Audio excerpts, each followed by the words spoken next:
We are going to Sangameswaram. కారులో పోతున్నాం. ఎవరెవరు పోతున్నారు? అన్న, అమ్మమ్మ. హాయ్, హలో, నమస్తే, welcome back to our channel. నేను మీ రాజేశ్వరి. అందరూ ఎలా ఉన్నారు? ఇందాక మా చిన్నోడి మాటల్లో మీరు వినే ఉంటారు. ఇప్పుడు మనం సంగమేశ్వరం టూర్ అనేది వెళ్తున్నామన్నమాట. అది ఒకసారి మీ అందరితో షేర్ చేసుకుందామని, అక్కడ విశిష్టత ఏంటి, అక్కడ విశేషాలు ఏంటో మనం ఈ వీడియోలో తెలుసుకోబోతున్నాం. భారతదేశంలోని 7 నదులు సంగమించే ప్రదేశం సంగమేశ్వరం. అంతేకాదు, ఏడాదిలో 8 నెలల పాటు నీటిలో ఉండి కేవలం 4 నెలలు మాత్రమే భక్తులకు దర్శన భాగ్యం కలిగించే ఆలయం సంగమేశ్వర ఆలయం.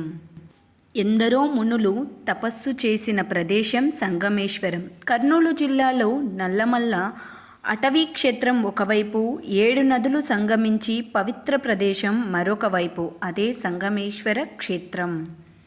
ప్రపంచంలోనే 7 నదులు ఒకే చోట కలిసే ప్రదేశం ఎక్కడా లేదు.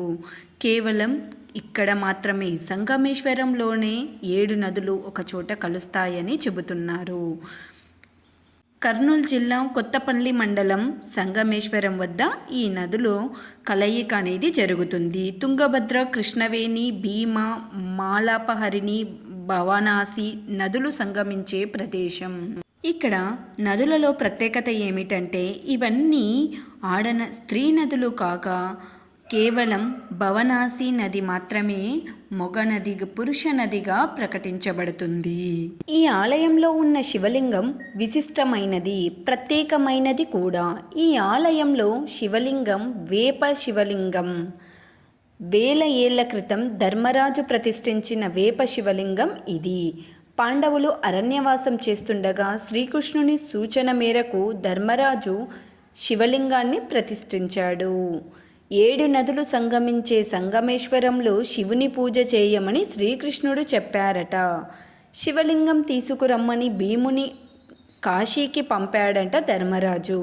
ఎంతకీ భీముడు రాకపోవడంతో అమృత గడియలు దాటిపోతాయని అక్కడే ఉన్న వేప చెట్టును నరికి శివలింగంగా మార్చి ప్రతిష్ఠ పూజలు చేశారట. కాశీ నుంచి శివలింగాన్ని తెచ్చిన భీముడు ఆగ్రహంతో ఊగిపోతూ తాను తెచ్చిన శివలింగాన్ని విసిరివేశాడట.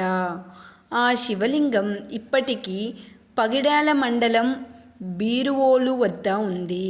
భీముని ఆగ్రహానికి అర్థం ఉందని సముదాయించి ధర్మరాజు మొదట భీమలింగానికే పూజలు చెయ్యాలని చెప్పాడట.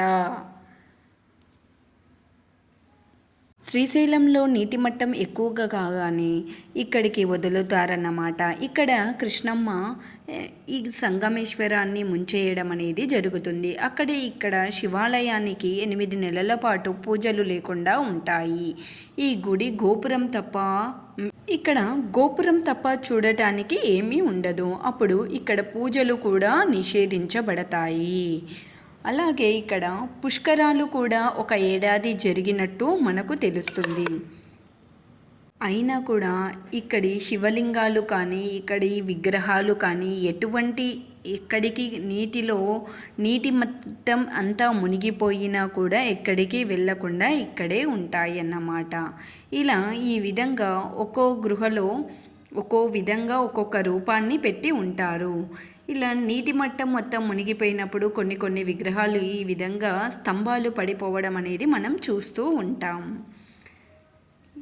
సంగమేశ్వర ఆలయానికి చేరుకోవాలంటే కర్నూలు నుంచి ఆత్మకూరు వెళ్ళి అక్కడి నుంచి 40 కిలోమీటర్లు ప్రయాణించాలి. తెలంగాణ ప్రజలు మహబూబ్ నగర్ నుంచి సోమశీల వరకు బస్సులో ప్రయాణించి అక్కడి నుండి బోటు ద్వారా సంగమేశ్వరం చేరుకుంటారు. ఇటీవల కాలంలో గాయత్రీదేవి, గోమాత పాదముద్రలు బహుళ ప్రచురంలోకి వచ్చాయి. కృష్ణానదికి ఒకవైపు తెలంగాణ, మరోవైపు ఆంధ్రప్రదేశ్ ఉన్నాయి. తెలంగాణలో సోమేశ్వరం, ఏపీలో సిద్ధేశ్వరం కృష్ణానదికి 2 వైపులా ఉంటాయి. సిద్ధేశ్వరానికి సంగమేశ్వరానికి మధ్యలో గాయత్రీదేవి పాదముద్రలు ఉన్నాయి. విశ్వామిత్ర మహర్షి గాయత్రీదేవి కోసం సుదీర్ఘ తపస్సు చేశాక గోమాత రూపంలో గాయత్రీదేవి ప్రత్యక్షమైందట. ఈ సందర్భంలో రాతిపై గోమాత పాదముద్రలు బయటపడ్డాయట.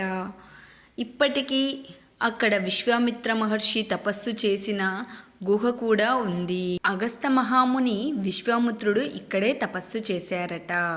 స్కంద పురాణంలో సంగమేశ్వరం ప్రాధాన్యత వివరంగా ఉంది.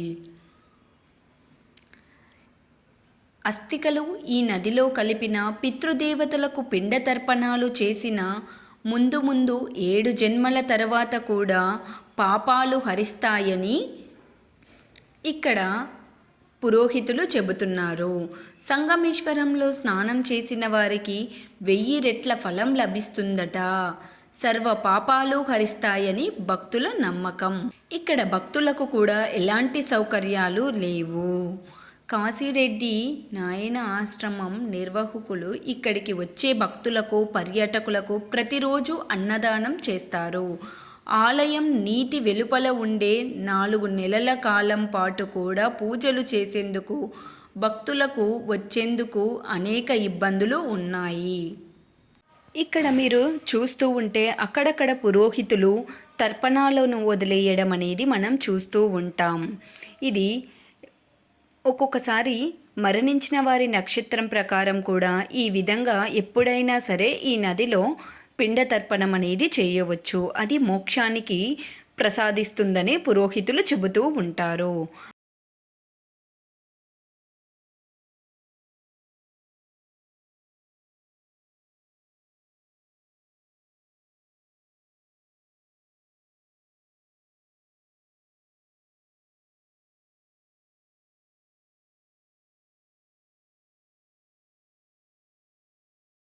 ఇక్కడి ప్రజలు ఈ విధంగా చిన్న చిన్న రాళ్లను పేర్చి ఇల్లును కట్టి ఇక్కడ కట్టి వెళ్తే మనం ఇల్లు కట్టించుకుంటాం అనే భావనతో ఈ విధంగా ఇల్లు పేర్చడం అనేది జరుగుతూ ఉంటుంది.